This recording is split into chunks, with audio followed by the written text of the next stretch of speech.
Welcome back to the Ripewave audio community. My name is John, and for this video, we take a look at the 2020 and 2021 models from Marantz that have 8K video capability.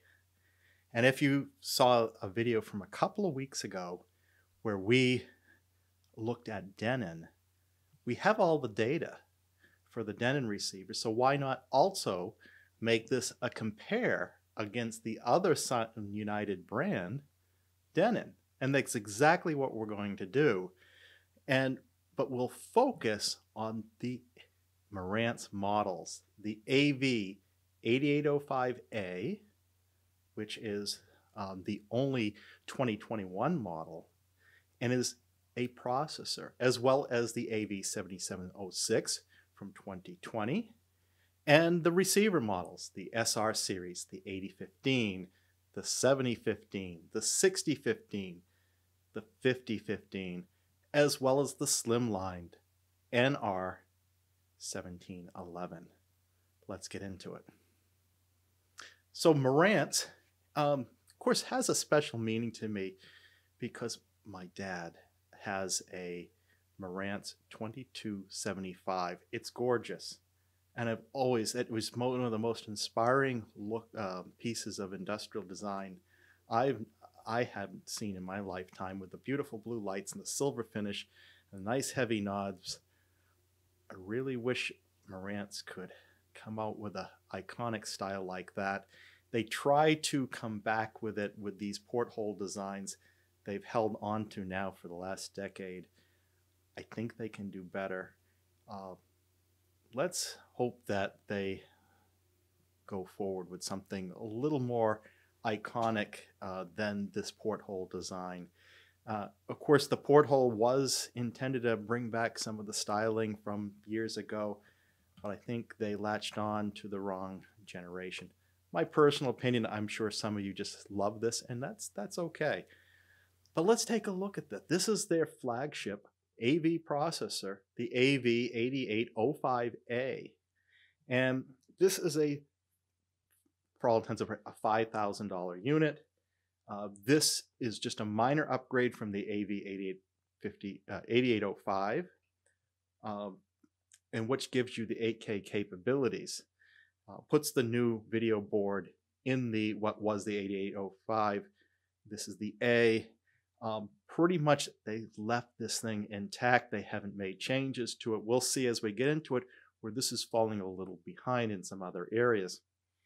But you can see this has the XLR balanced outputs for the pre-out.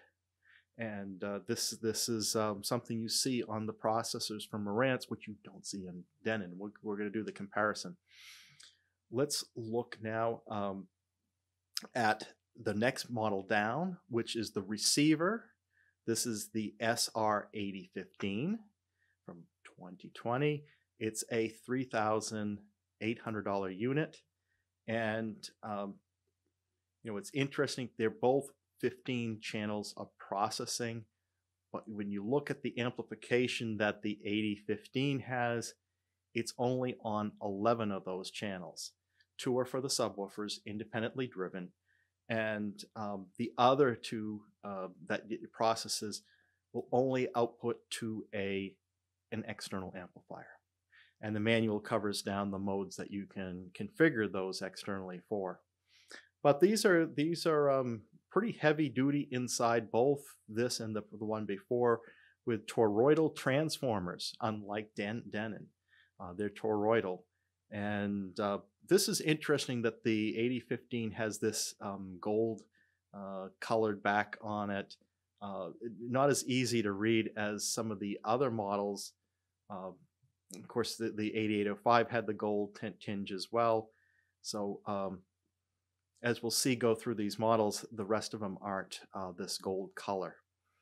But they look very similar. The processors, the high-end receivers all have the same look, with the pull open door to expose more of the display, more of the buttons.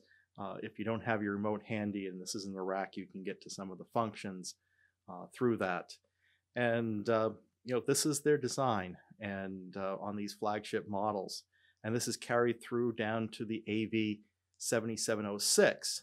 So while this is a processor only, it now drops down to 13 channels of processing. This as well as a 2020 model. And XLR balanced outputs as well on this model. And you can see the inside is a little less dense as some of those higher end models from those inside photos, but it's the same design language. The remote in this case doesn't have the LCD display. We'll do those comparisons on the remotes as we usually do as well. And same pull open drawer for this. The SR7015, and you know your difference between if it's an AV model from Marantz, it's processor only, and if it's an SR model, it is a receiver with amplification. This is the SR7015, which is their next model down in the receiver line.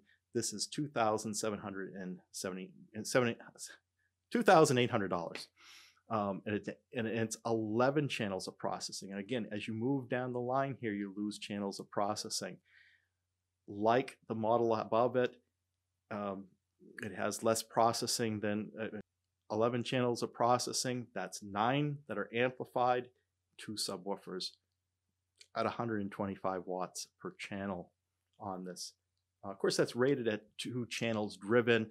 Marantz and Denon have the 70% rule, so you can, if all channels are delivered simultaneously, you at least get 70% of that. So that's a pretty good guarantee there.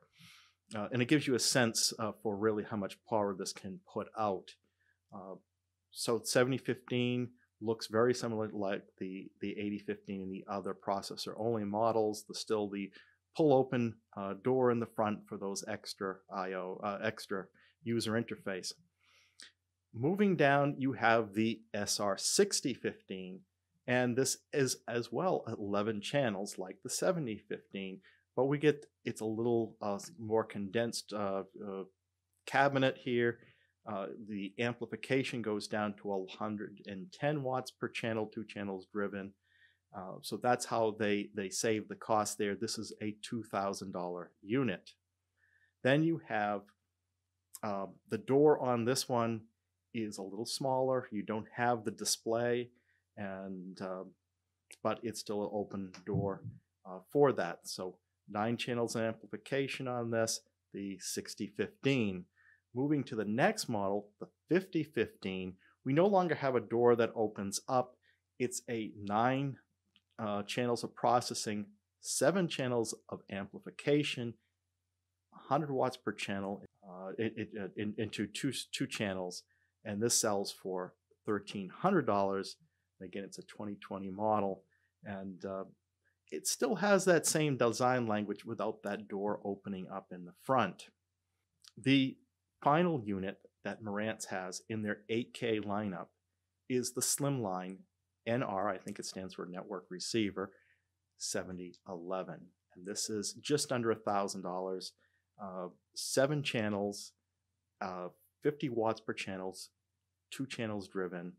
And this is for those that don't have as much space, don't need as much power to drive their speakers, 50 watts per channel, but it does give you the ability to externally power your front channels. So there's where you could really put your oomph in those front channel speakers.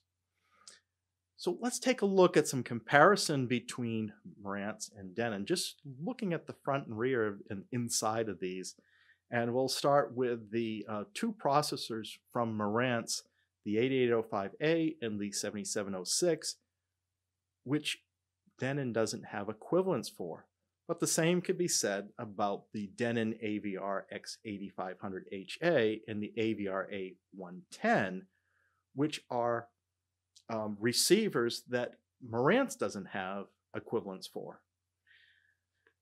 But from the channel point of view, the 8805 and the Denon 8500 and the A110 anniversary model are 15 channels of processing units. Just one has amplification. The Denon has amplification, and the Marantz doesn't. And the Denon amplification is quite beefy at 150 watts per channel. So, that's a big difference at the high end. You'll also notice that Denon has gone with a different style of transformer, whereas Marantz has a toroidal transformer in their units. Looking at the next tier down in comparison, we'll keep the Denon top of the line model so you can compare it against the other receivers here. So the Marantz's most equivalent unit to the Denon top of the line receivers is the SR8015. And you can see this is less money for the Marantz. It's only 140 watts, 11 channels of amplification, but it's still 15 channels of processing with the Marantz, like the Denon, but you lose 2 channels of amplification built into the unit. Those you need external. To do those other 2 channels, you need the external amplifiers. And again, you can see the difference in transformers inside of these. Denon is not using toroids in their design. Not that it's necessarily better or less, just some people prefer toroidal transformers. And then the Denon's closest match to the SR8015, which is probably a better match to the 8015, is the AVR X6700H. And this is a much better value than the Marantz, but one might say the quality of the Marantz could be better than the Denon. You could see the Denon's chassis is a little not as deep on that, and things are more jammed in. So maybe the quality of the circuitry in the Marantz 8015 justifies the additional $800 that has over the 6700H. And then dropping down a tier and going from 15 channels of processing way down to 11, you have the Marantz 7015. And that's 9 channels of amplification there. And so it doesn't really compare with the 6700H. And so we'll look at that Marantz and compared to some of the lower tier models from Denon. And I think the 7015 lines up better with the Denon AVR X4700H. They're both 11 channels of processing. They're both 9 channels into 125 watts. But you can see, once again, the Denon unit is not as tall, not as deep, a little more condensed. So maybe there's a higher quality in the Marantz to justify the $800 price adder. Looking now at the next pair, which is the Marantz 6015 and the Denon AVR X3700H, both 11 channels of processing, both 9 channels of amplification. Marantz has a little more rating on the power, 110 watts versus 105 watts per channel, but very close there. And I would say these are a little tighter in their design than, let's say, the 7015 and the 4700H. I think the 6015 and the 3700H are a little closer in their designs here, and you can visually see some of those cues that make me think about that. But there's still a difference in price. The Marantz is $500 more in this case. And then moving down to the next tier, we see that the Marantz SR5015, which is a 8-channel processing, 7 channels of amplification at 100 watts, and that's a $1,300 unit. That compares with the Denon AVR X2700H, which is also 8 channels of processing, but a little less on the amplification, 95 watts per channel for 7 channels that are on board. So, but these are a good pair. They're starting to get a little tighter in the design. Here is only $300 more for the Marantz.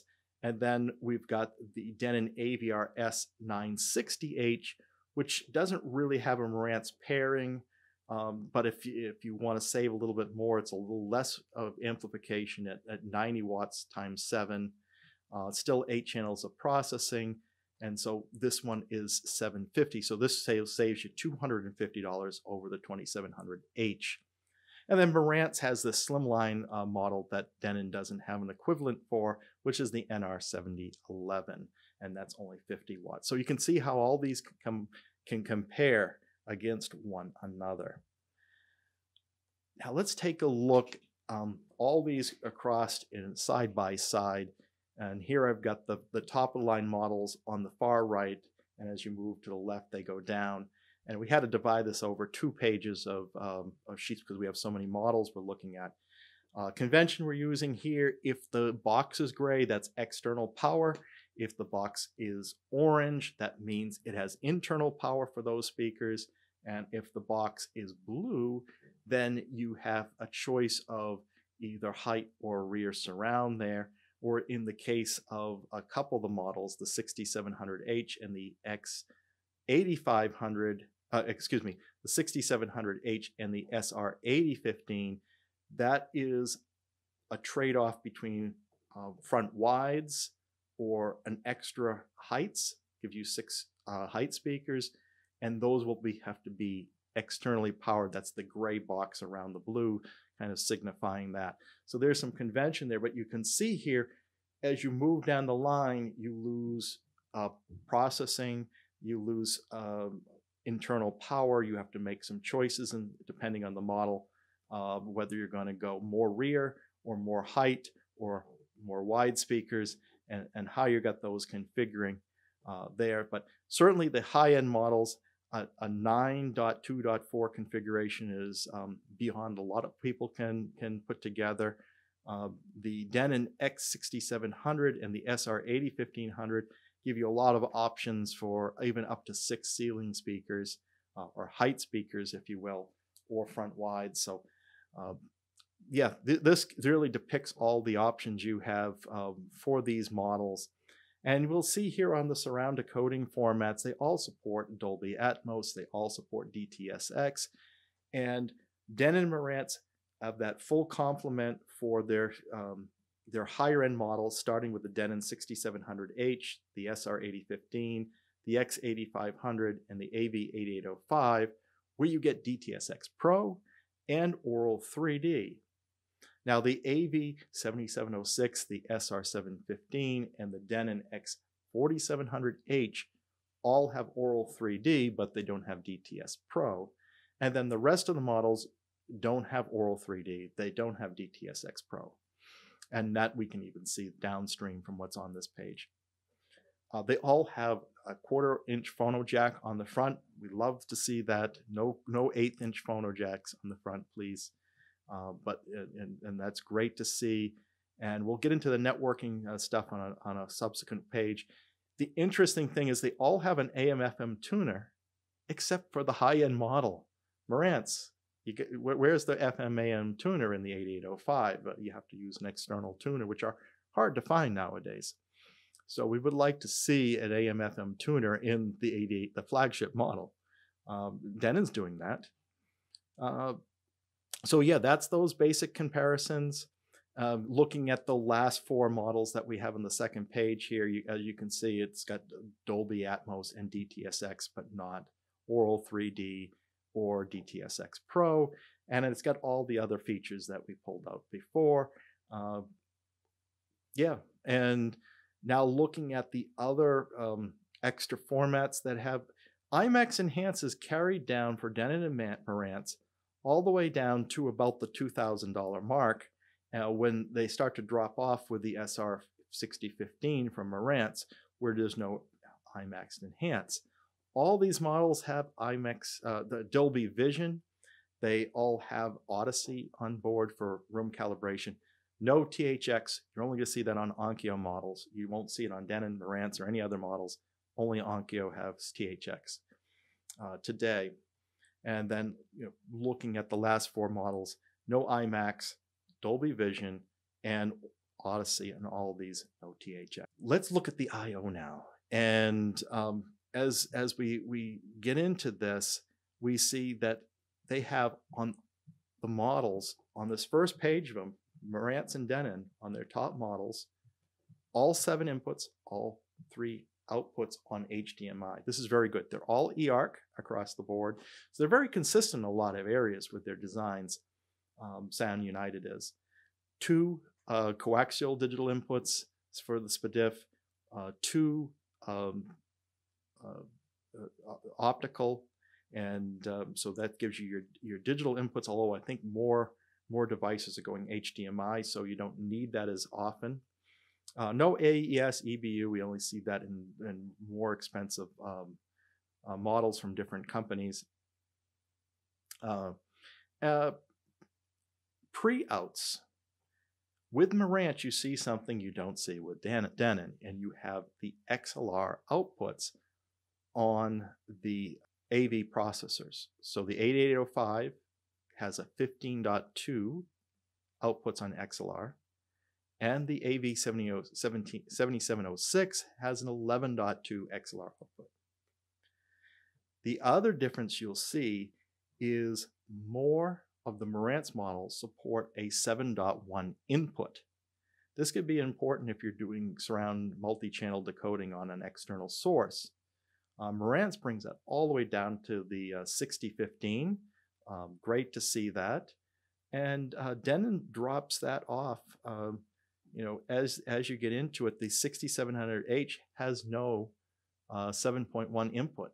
So that might be a deal breaker right there for you. You might go to Marantz just to get the 7.1 input. Although they do have pre-outputs in good stead for all these models, take you right through that. A lot of analog inputs, RCA inputs, starting with the high-end models with 7. Now I'll note the 7 one for the 8805, the extra one is because it doesn't have a built-in tuner, so they have to give you an additional analog input for an external tuner. The others have 6, down to the 7015, which only has 5, and then when you get to the Denon 3700H, you have 4 analog inputs. For the video section, you've got 4 of the composite for a lot of these models until the AV 7706, where it goes to 3, at least 1 or 2 outputs on those videos. Then they have the component video. It's either going to be 3 or 2 depending on the model. All of them have a moving magnet phono input. If you have a moving coil, then you have to go to an external preamp, but if it's moving magnet, in fact, I think the only one now that has moving coil is Emotiva, and you have to buy that as an add-on module, but they support moving coil. I think it's probably just as well to get an external phono preamp, but that's me. And there's triggers on these. There's something they call a flasher, which is the infrared signal, and there's varying degrees on what's supported there. I don't have to read that whole chart there, but when you get into the lower end models here, you still got 6 HDMI inputs, even at least 6 inputs for every model. This is wonderful to have so many inputs HDMI. And 2 outputs except for the lowest model, which is the slimline one. We can understand that because they only have so much room on the back of that one. They're all eARC. Here you do get down to only 1 coax on the lower end models. Marantz keeps 2 coax on the 5015. And the pre-outs, here's where Marantz does a little better than Denon as well. On the 2700H and the S960H, Denon only gives you a subwoofer output on those models. So if you want to use external amplification anytime in the future, you can't do it with those models. You have to. This is where the Marantz gives you more flexibility. It gives you more pre-outputs. It gives you at least 1 zone of output here. Still gives you composite video outs, a legacy. I don't have any need for them, but some of you might.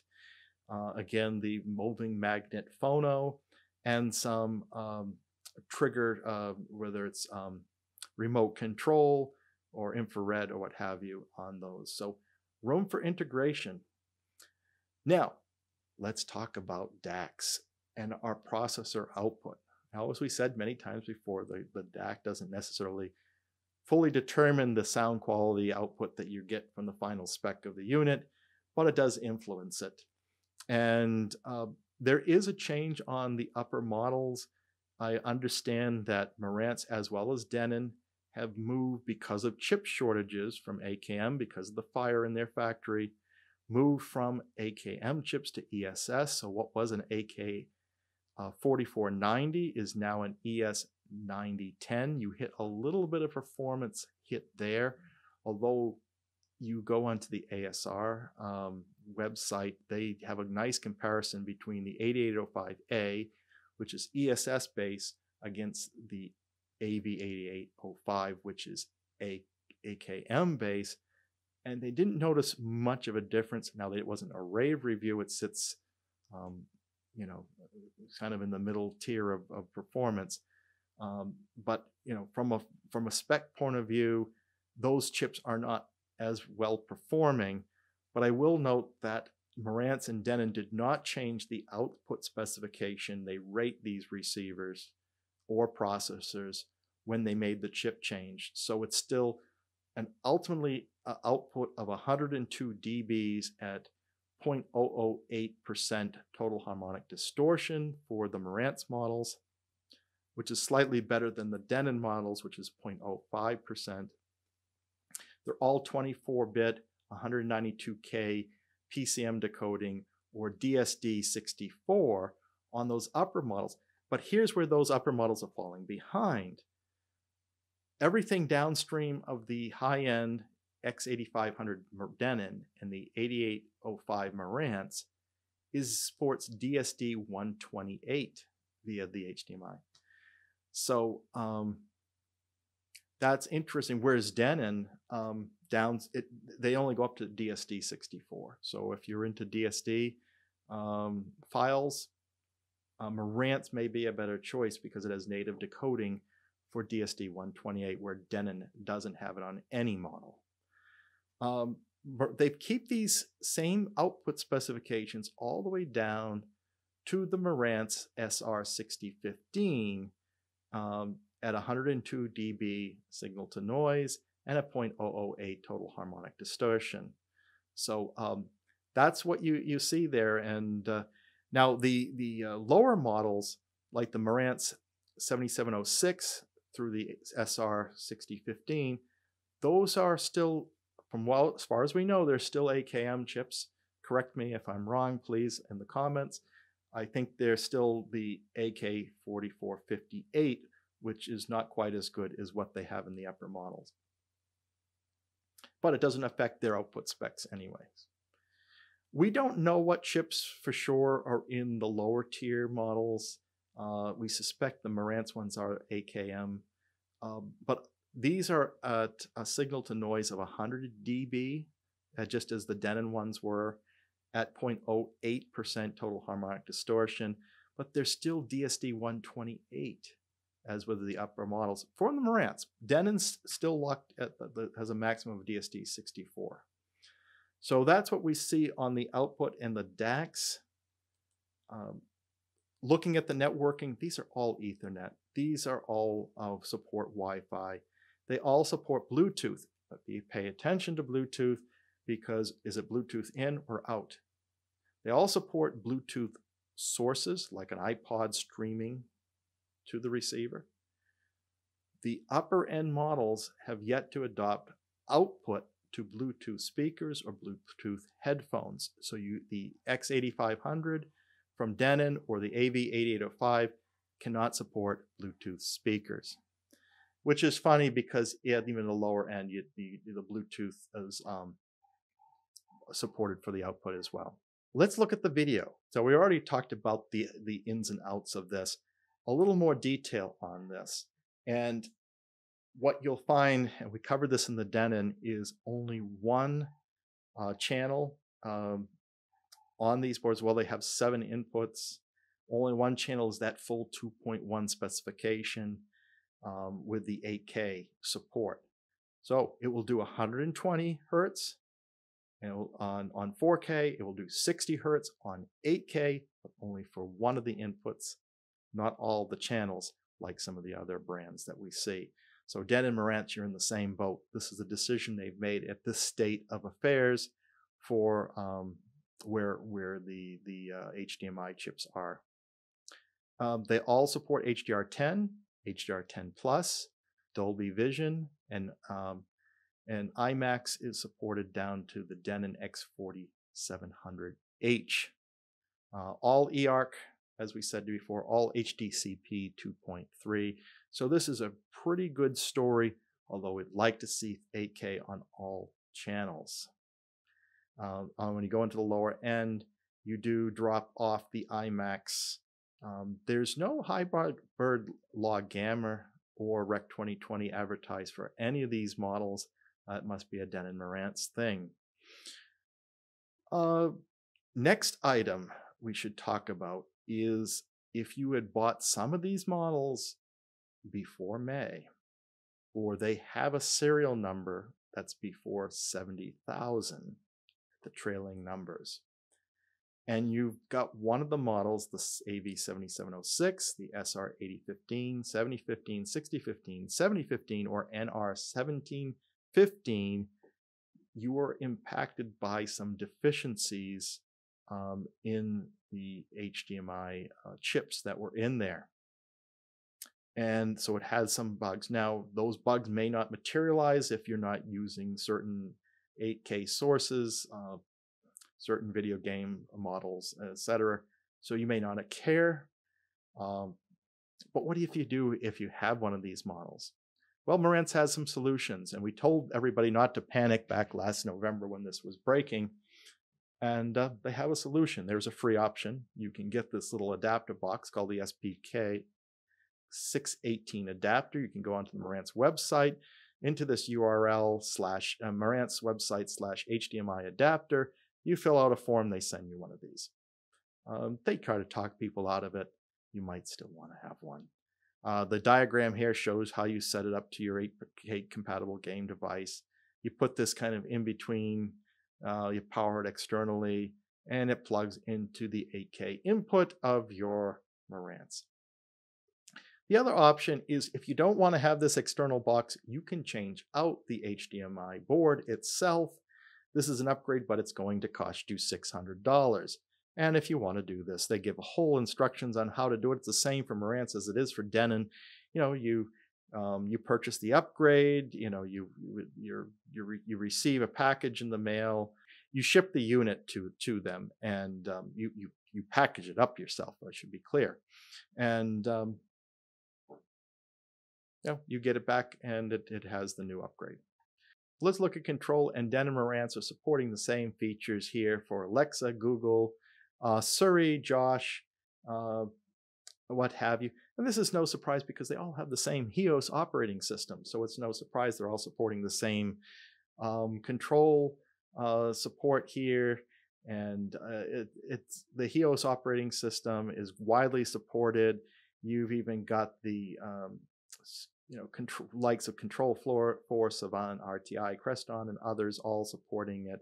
So it's a good story across the board for integration, for protocols. They all have these RS-232 port, etc., and triggers. So it's a good story for control. Of course, some of this drops off as you get into the lower tier models. Let's look at streaming ecosystems, and here we see that AirPlay 2 is in all of them. You've got it room tested. You've got Spotify in these, and of course it has the HEOS operating system. You won't find things like Sonos and DTS Play-Fi, but if you don't have those ecosystems, that's not going to matter to you.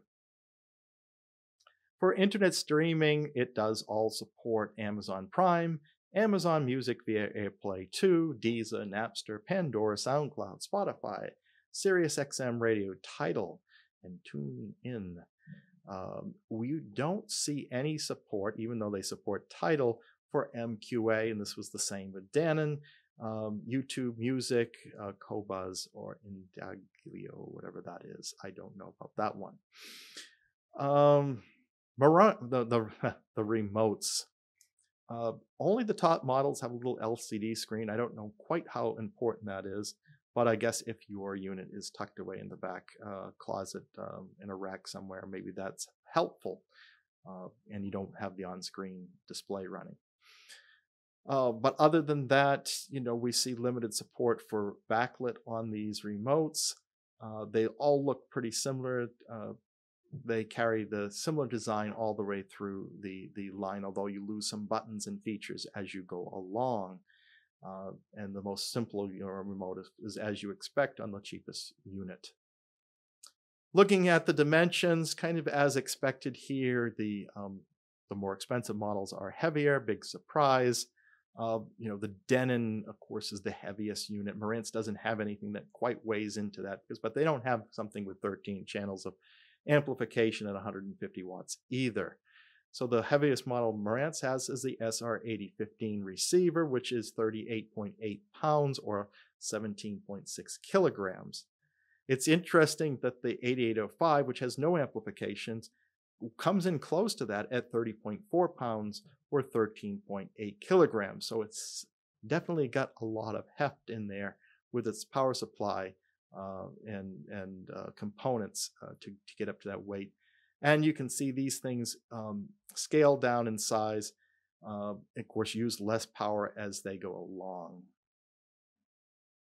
Not much to say here. You can pull these specs up off the website, but it just shows you that the general 10 works us all the way down to the lightest unit, which is the NR7011, which comes in under 20 pounds at 18.3 pounds or 8.3 kilograms, and its power consumption is only 250 watts. Now it's not, while this is not as tall, it's a little deeper than the next model up, the SR5015. So they've made up some of the height in an extra depth on that unit. Looking at the displays, you can see as you tear down in each of the brands, whether it's Denon or Marantz, you lose the little door that opens up where you get less buttons. Marantz has this unique porthole, although a lot of people complain that you cannot read that from a distance. And there's polarizing opinions on whether you actually like the porthole or not. Denon doesn't have such a porthole, and it seems to have a few more buttons even on the higher end models. So there is side by side where you can look at that. When it comes to this software, it's almost exactly the same. You know what difference we've seen between the Marantz and the Denon software interfaces is a slight colorization. The Denon ones have more of a blue icon on the screens, whether it's the on-screen display or the web version, and both these brands have both an on-screen display and a web-based version where you can log on through a browser and use your tablet or your laptop to get into these. The Marantz is not blue like the Denon. It's kind of the Marantz gold color. And that's the main difference. Obviously, the functional differences are reflected, but cosmetically, the user experience is the same. Since the HEOS Playback is using a common app, that's going to look the same as well. So your playback from your tablet, from your phone, is going to look the same using the HEOS app. And that covers it. So what do you think? Are you a Denon or Marantz buyer, or neither? We're kind of in an interesting phase right now. The top-of-the-line models of these seem to be a little further behind. And I think this is similar to what we've seen with Yamaha and Onkyo and Pioneer as we've gone through this. Is no one seems to be refreshing their flagships in 2021. Maybe that comes next year as all this HDMI and shipping problems sort out. Maybe they're holding off on their flagships. I think that is the case. What is your thoughts? I'd like to hear from you in the comments section. Do you prefer Denon or Marantz? Is Marantz worth the premium price for similar configurations? What's your pleasure? If you enjoyed this video, please like and subscribe to this Wave Audio community, and be sure to hit the bell icon so you'll be notified when the next video is published. Until then, keep evolving your audio experience.